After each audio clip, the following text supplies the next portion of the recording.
안녕하세요. 상해 1%의 여유 방송 시작하겠습니다. 달러가 3일 연속 상승을 했다. 현재 그 달러 지수가 93배를 지시를 하고 있습니다. 이유가 바이러스 감염 확산 그리고 정치적인 리스크가 증대를 했다. 이런 이야기를 볼 수가 있습니다. 지난주에 얘기를 했지만 바이든 후보가 우세를 하면 달러 지수가 많이 하락을 할 것이다. 근데 지금 상황은 달러 지수가 상승을 했습니다. 그래서 판도가 크게 바뀌었다고는 생각하지 않고요. 대신에 이제 코로나 바이러스 확진에 따라서 프랑스라든가 영국, 이태리 이쪽이 부분적으로 락아웃을 시행을 하는 등 유로화가 약세를 보이면서 그 상대적인 달러 지수가 강해졌다. 이렇게 보시면 될 것 같습니다. 아울러 10년물 미국 채권 수익률이 0.863 꽤 가파른 상승을 보이고 있습니다. 주요 원인은 하단부에 연준이 랜딩 프로그램, 스몰러 비즈니스, 소기업을 위한 대출 프로그램, 장벽을 많이 낮췄다. 이런 이야기들 때문에 지금 그 바이든 후보가 당선 가능성이 있을 때 이러한 그 재정 및 일종의 통화 정책을 통해서 미국에 많은 달러를 쏟아 부을 것이다.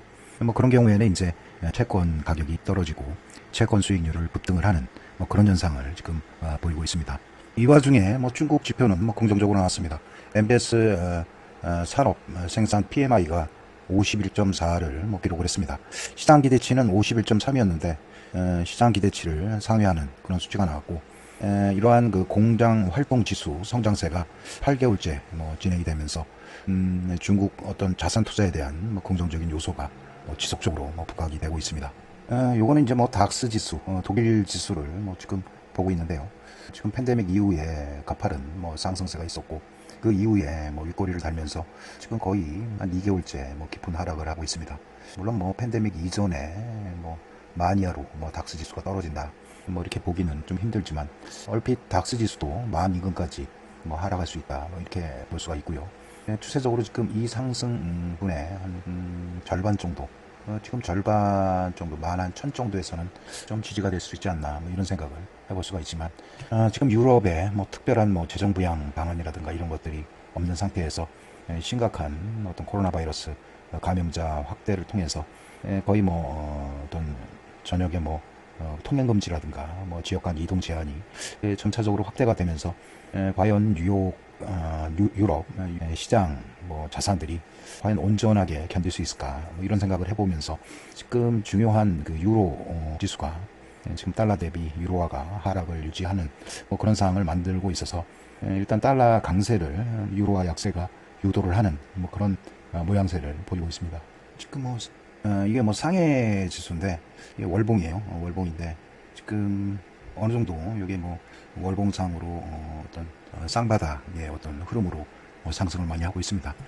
지금 중국 시장에 대한 외국인의 중국 채권 매수가 지속적으로 이어지고, 그러면서 위안화가 금융 개방에 대비해서 중국 정부가 위안화 강세를 지금 지속적으로 유도를 하고, 최근에 글로벌 시장의 약세에 따라서 일부 지금 조정을 받고 있습니다. 그래서 상해 지수가 424로 돼 있는데, 일단은 그 지난번 상승의 어떤 고점을 훼손을 안 하면서 월봉 기준상 이게 이제 추가적으로 마지막 파동이 남았다 이렇게 보고, 마지막 파동의 끝은 상해지수 기준으로 4,000 정도는 돌파가 가능할 것이다 이렇게 생각을 하고요. 지금 글로벌 모든 미국이라든가 유럽 자산이 쇼스로 지금 쇼세력이 지금 득실을 하고, 대신에 유일하게 글로벌 자산에서 롱 포지션을 유지하는 게 중국 위안화로 표시된 중국의 주식과 채권 시장이거든요. 아직까지는 중국의 자산들이 일부 조정을 받을 때 매수할 시점이라고 이렇게 생각을 합니다.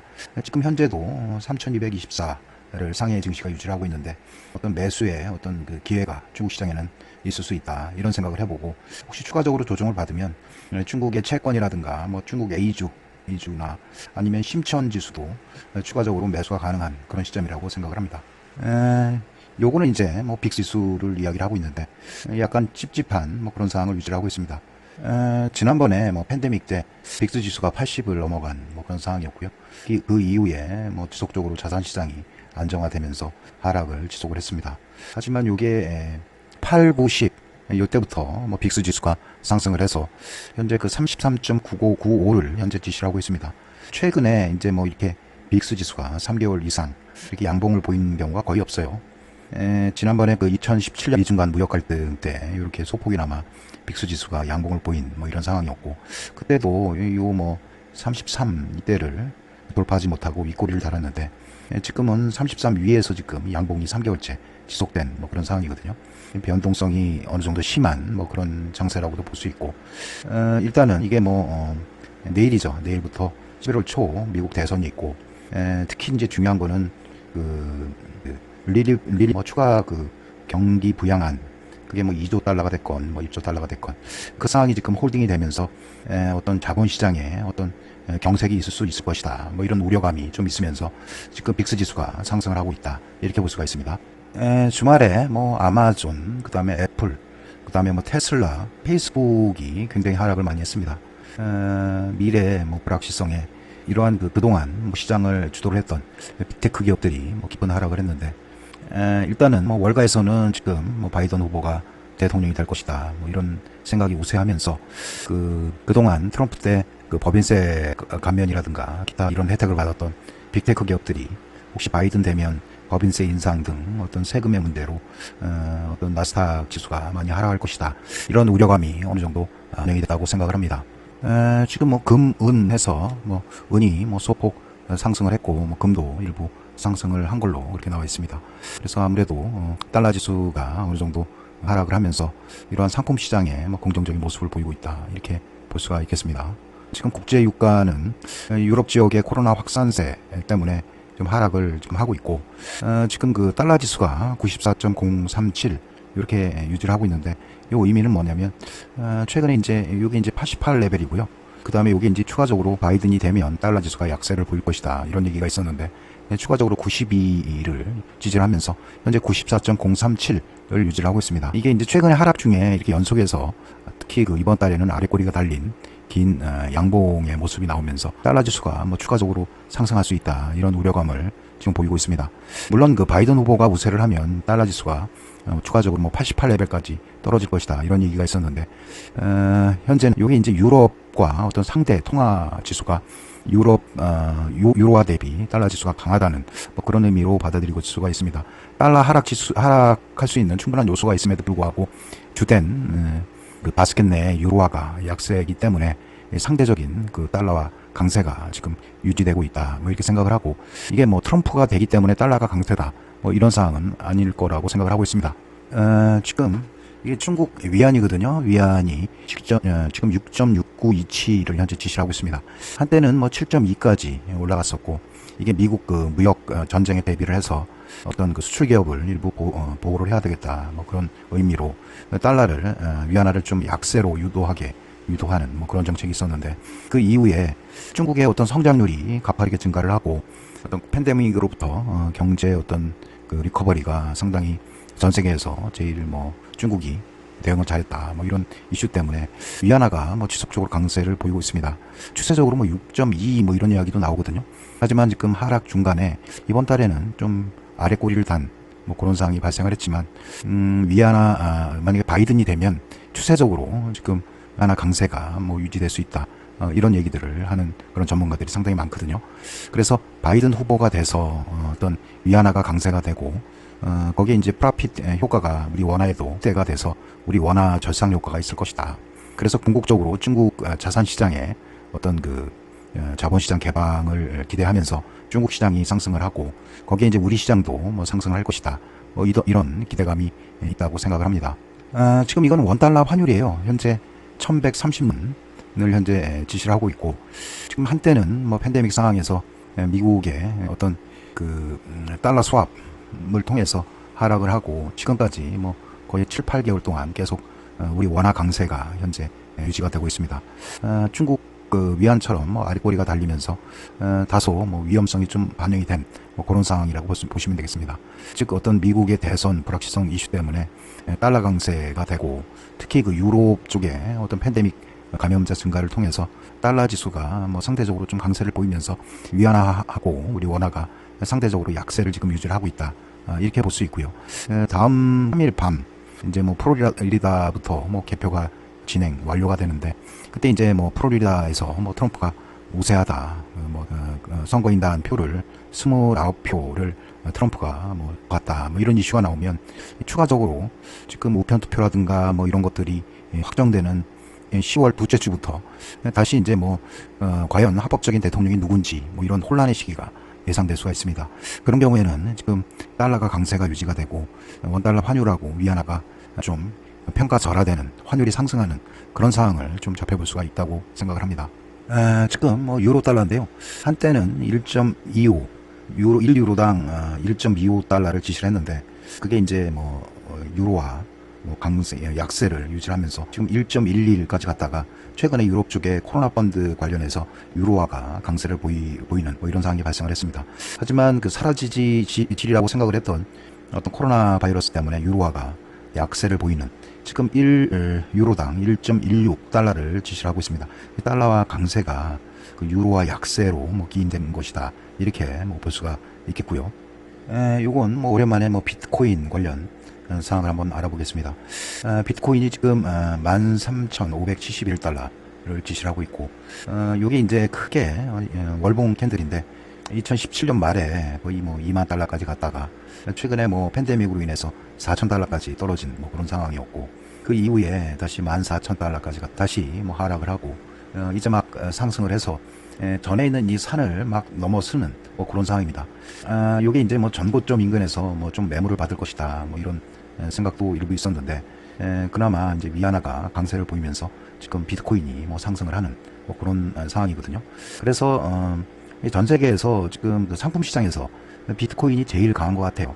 여기 이제 비트코인이 위안화하고 뭐 연동이 돼 있다, 뭐 이런 이야기도 하고, 최근에 뭐 인민은행에서 뭐 비트코인을 어떤 그 서버에 담아서 거래를 하겠다 해서 지금 비트코인 자체가 중국발 많이 활성화가 되는 거 아닌가, 뭐 이런 생각도 해보고, 하여간 중국 그 위안화 가치와 연동을 해서 비트코인이 상당히 변동성을 윗방향으로 보인 뭐 그런 상황이라고 볼 수가 있겠습니다. 좀 아까 말씀드린 뭐 그런 상황인데, 현재 이렇게 보면 위쪽 파란색이 뭐 위안화 환율을 이렇게 보고 있습니다. 이 위안화 환율이 이렇게 하락한다는 얘기는 위안화 가치가 뭐 상승한다는 그런 취지고요. 요때 이후에 상당히 위안화랑 지금 비트코인이랑 뭐 동조화를 보이는 뭐 이런 현상을 보이고 있습니다. 위안화가 추세적으로 하락을 하면 위안화 환율이 하락을 하고 위안화 가치가 저상이 되는 이런 상황을 유지하면 비트코인이 상승을 하는 뭐 그런 현상을 보이고 있습니다. 이게 이제 뭐 달러 약세하고도 이렇게 볼 수가 있고, 그래서 이 비트코인이 현재 상당히 추세가 괜찮거든요. 그래서 추세적으로 중국의 성장률과 중국의 금리가 상방으로 유지되는 한 비트코인 가격이 상승을 할 수 있다, 뭐 이렇게 생각할 수도 있고요. 최근에 뭐 미국의 뭐 전자결제 회사인 페이팔도 자사 거래 사이트에서 비트코인을 거래를 할 것이다, 뭐 이런 이야기도 있었고, 현재 각국의 어떤 그 뭐 중국에서도 어떤 그 전자화폐를 뭐 인민은행 주관으로 해서 발행을 하고, 그거를 최근에 어느 특정 도시를 통해서 시범 운영을 지금 하고 있다, 이렇게 이야기를 하고, 일단 뭐 중국뿐만 아니라 뭐 독일이라든가 뭐 일본에서도 공식적으로 뭐 전자화폐를 발행을 할 것이다, 뭐 이런 이야기들을 하고 있습니다. 이게 이제 비트코인도 뭐 전자 거래가 가능하기 때문에 상호 교환 가치 프라이싱을 통해서 거래가 활발히 이루어질 수도 있다, 이런 기대감이 크고, 달러 세력에 대항하는 그런 중국의 숨은 의도 자체도 이러한 비트코인 거래 활성화에 대한 긍정적인 기대를 높여주고 있다, 이렇게 생각을 하고요. 비트코인이 한때 뭐 2만 달러까지 갔었습니다. 현재 13,510달러를 유지를 하고 있고, 현재 이 차트가 뭐 상당히 긍정적이죠. 1파, 2파, 3파 뭐 추세적으로 이렇게 눌린다고 하면 최종적으로 마지막 파동 때는 이게 뭐 2만 달러 인근에서도 인근까지 갈 수 있는 그런 에너지가 있다, 저는 그렇게 생각을 하는데, 그럴 때가 이제 뭐 매수의 시기라고 생각을 해요. 에너지가 이렇게 어떤 응집이 됐을 때. 이런 비트코인을 직접 매매하는 거는 좀 거래도 복잡하고, 이게 뭐 하루 종일 24시간 열리는 그런 시장이기 때문에 뭐 멘탈 관리도 안 되고 뭐 육체적으로도 상당히 뭐 피폐해지는 이런 현상이 일어날 수가 있거든요. 그래서 가급적 우리나라 그 비트코인 관련 종목들이 있어요. 뭐 우리 기술 투자라든가 아니면 옴니 시스템, 비덴트 이런 종목들이 있거든요. 그런 종목도 뭐 단기적으로 거래가 가능하다, 뭐 이렇게 볼 수가 있고요. 하여간 시장에서 현재 뭐 비트코인 관련 시세가 제일 강하다, 이렇게 볼 수가 있겠습니다. 현재 그 코스피 지수를 이렇게 보면 지금 추세선을 완전히 이탈을 하고 지금 3중 바닥을 현재 이렇게 만들어가는 뭐 이런 상황이거든요.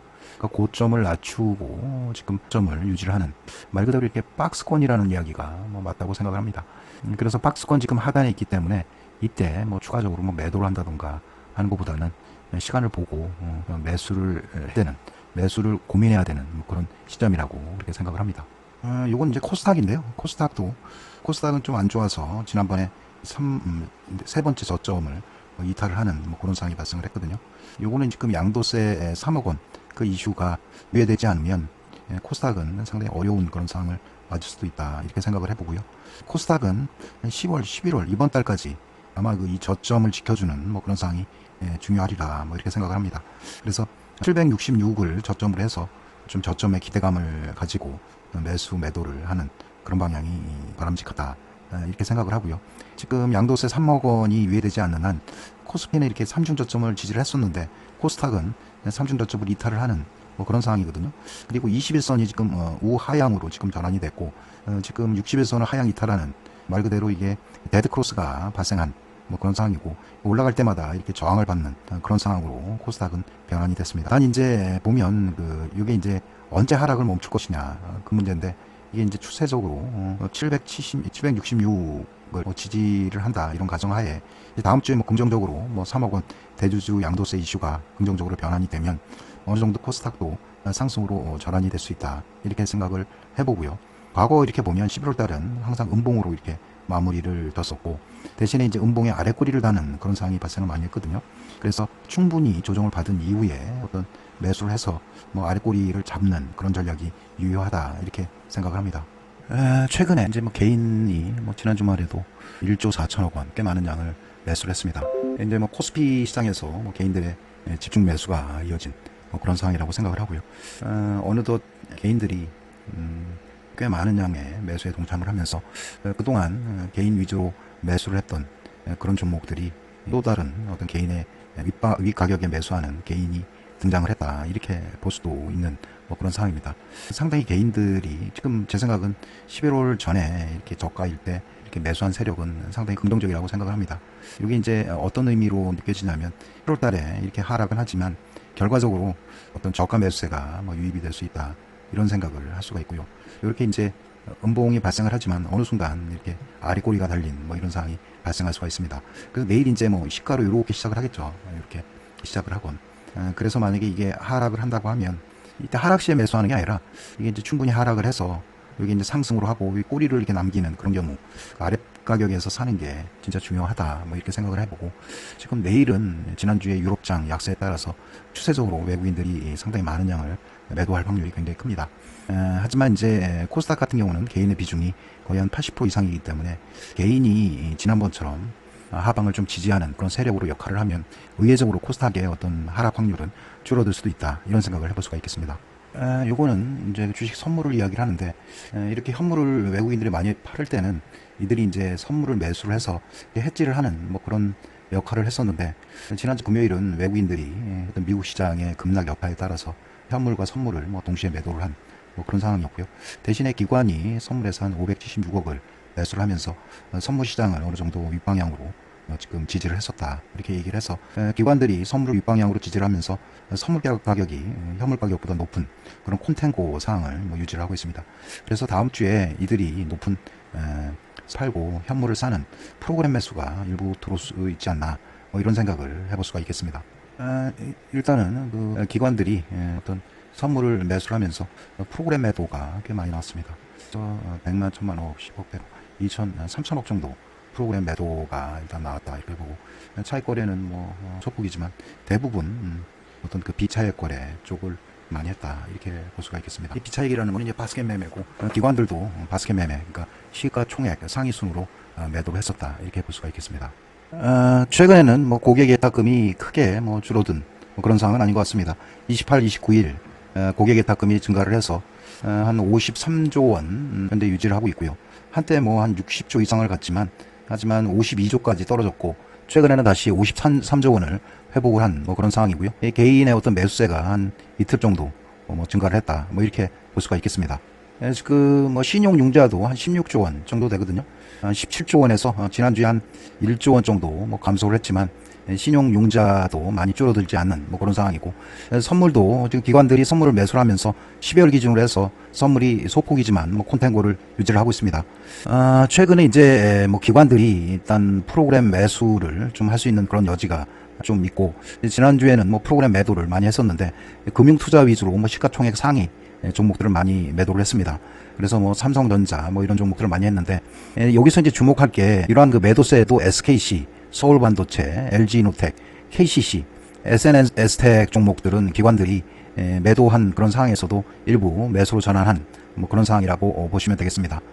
시가총액 상위 종목에서도 녹십자, 뭐 CJ 대한통운, 뭐 두산밥켓, 그다음에 삼성엔지니어링이 뭐 급등을 했네요. 12.98 정도 급등을 했는데, 이게 이제 뭐 단기적으로 어떤 수급에 의한 급등이 아니라 지배구조 이슈에 따라서 급등을 했지만 뭐 윗꼬리를 단 뭐 그런 상황이 발생을 했고요. 뭐 상한가 종목을 이렇게 보면 뭐 특별한 기업은 뭐 없다고 할 수가 있겠습니다. 특히 이제 기관의 이제 수급이 뭐 상당히 중요한데, 기관이 과연 어떤 종목을 뭐 프로그램 매수를 하고, 특히 최근에 어떤 많이 매도를 했지만 그들이 지지하고자 하던 그 가격대에서 매수를 한 뭐 그런 종목에 뭐 유의를 해야 한다, 뭐 이렇게 볼 수가 있고요. 이 종목이 이제 녹십자예요. 다들 아시겠지만 일단은 코로나 바이러스 그 혈장 치료제 관련해서 최근에 기관들이 꽤 많은 양을 매수를 많이 하고 있거든요.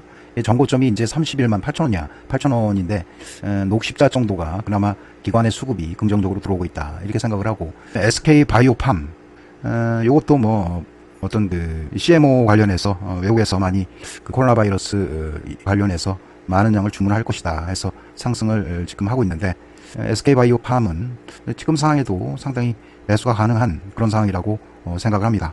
SK바이오팜, 이제 만도라는 기업인데 뭐 자동차, 뭐 전장 부품을 생산하는 뭐 그런 종목으로 알려져 있습니다. 지난주에 하락을 했지만 만도는 매수를 저가에 매수할 필요가 있다, 이렇게 생각을 하고, 다음은 NHN 한국사이버결제, 뭐 미국에서도 뭐 페이팔 뭐 그런 종목들도 있고 한데, NHN 한국사이버결제도 지금 정고점에서 일부 매물을 받는 뭐 그런 상황이거든요. 이것도 좀 조정 시에 뭐 매수가 가능하다, 이렇게 볼 수 있고, 다음은 ICD, 뭐 실적이 상당히 괜찮은 뭐 그런 기업으로 되어 있습니다. 한 지난주 수목금 약세장에서도 일부 뭐 선전을 한 뭐 그런 상황이거든요. 윗부분에 16,700대 뭐 두터운 매물대가 있기 때문에 단기적으로 14,000원에서 17,000원까지 스윙 플레이가 가능한 뭐 그런 기업이라고 일단 생각을 하겠습니다. 아까 이제 진단 키트와 관련해서 뭐 상당히 뭐 실적이 개선될 수 있다, 뭐 이런 종목들을 일단 생각을 해봤었는데, 지금 보면 SK 바이오팜, 뭐 고려 아이언, 시가총액을 다 매도를 해도 이런 종목에 대해서 매수를 했었거든요. CJ 대한통운, 그리고 뭐 녹십자, 그리고 현대건설도 뭐 상승을 했네요. 두산바켓, 이 선물 인버스죠. 이건 제일기획, 삼성엔지니어링, 뭐 이런 기업들이, 삼성엔지니어링을 한번 볼게요. 뭐 기관들은 많이 매도를 했어요. 하고 고점에서 일부 뭐 매도가 많이 나온 뭐 그런 상황입니다. 기관들은 이렇게 뭐 시가총액 상위 기준으로 해서 뭐 매도를 많이 한 뭐 그런 상황이라고 보여지고요. 뭐 CJ 대한통운 많이 하락을 했네요. 하락을 해서 지금 이게 19만 3,500원에서 15만 9,500원까지 하락을 한 뭐 그런 상황이거든요. 그래서 CJ 대한통운 종목은 아래 꼬리에서 일부 매수를 해도 일단 코로나 이런 상황에서 유통주 뭐 이런 종목들이 각광을 받을 수 있기 때문에 저가 공략이 가능한 뭐 그런 종목이라고 일단 생각을 하고 있습니다. 두산밥켓, 이 종목인데 최근에 많이 하락을 했어요. 하지만 지난주에 뭐 기관들이 매수를 하면서 좀 하락을 지지하는 그런 모양새를 갖추고 있습니다. 두산밥켓은 그동안 하락에도 불구하고 유일하게 기관들이 매수한 그런 종목이라고 볼 수가 있습니다. 그래서 두산바켓은 저점일 때 27,000원 이하에서는 좀 매수할 필요가 있다, 이렇게 생각을 할 수 있겠습니다. 지금 뭐 시장은 뭐 이번 주 수요일 아침에 미국 그 대선 결과가 일부 발표가 되고, 최근에 이제 미국의 어떤 정치적인 불확실성 때문에 미국 증시가 어떤 변동성을 피우는 등 상당히 그 롤러코스터 같은 장세를 유지하고 있습니다. 최근에 이제 코로나19 뭐 재확산세도 뭐 유럽, 그 다음에 특히 뭐 프랑스, 영국 등 어떤 그 락다운이 재개가 되면서 상당히 그 글로벌 미래 증시에 불확실성을 증가시키는 그런 요소로 작용을 하고 있습니다. 중요한 거는 이제 코로나19 재확산에 따른 미국의 정책 강도인데, 미국은 뭐 상원과 하원이 정상적으로 안정을 찾을 때까지 이러한 그 재정 정책 합의는 상당히 그 어려워질 수 있다, 뭐 이런 상황이 지금 시장을 크게 누르고 있는 뭐 그런 상황이라고 생각을 합니다. 국내에서는 뭐 대주주 양도소득세 문제, 뭐 삼성과 뭐 승계 문제 등 이슈에 민감하게 반응하지 않고 조급함을 버리고 투자 전략을 투자 전략을 세워서 신중하게 대처를 해야 된다. 뭐 이런 의견들도 있고요. 하지만 모든 이런 이슈들이 이제 시간이 지나고 나면 이제 소음에 불과한 경우가 대부분이라고 생각을 하고, 이런 불확실성이 증가를 할 때 차분하게 뭐 분할 매수하는 그런 전략이 상당히 유효하다. 이렇게 볼 수 있고요. 국내 시장은 거의 뭐 수급이 상당히 꼬여가는 뭐 그런 상황인데도 불구하고 기관들이 연말이나 일단 배당과 관련된 이슈로 매수를 어차피 뭐 시작을 해야 된다. 뭐 이런 생각이 들고요. 하여간 대형주 위주, 시가총액 위주로 저가에 뭐 3분할 매수하는 그런 전략이 필요하다 이렇게 생각을 하고, 이러한 공포 지수가 극대화됐을 때 지수는 이렇게 하락할 수밖에 없고, 하지만 이 공포의 최악의 순간이 오히려 자산 가격을 어떤 밑에서 살 수 있는 뭐 그런 기회라고 일단 생각을 하고요. 공포의 중심은 11월 3일 미국 대선이라고 볼 수가 있습니다. 그래서 일단은 주식 비중을 한 60%까지 해봤자 뭐 오늘 내일뿐이었거든요. 월요일 이때까지 매수를 해서 대선 이후에 어떤 뉴스가 나올 때 일부 차익 실현하는 그런 전략도 필요하고요. 오히려 가치주 같은 경우는 내년 실적 개선세가 전망이 되는 뭐 자동차라든가 뭐 화학, 그 다음에 2차전지, 일부 신재생 에너지 관련 종목도 저가에 분할 매수하는 그런 기회가 다음 주 초에 있지 않나, 뭐 이런 생각을 해볼 수 있겠습니다. 대선 결과를 예측하는 것은 거의 불가능하고요. 하여간 이때가 불확실성이 해소되는 중요한 계기라고 생각을 합니다. 즐거운 하루 되세요.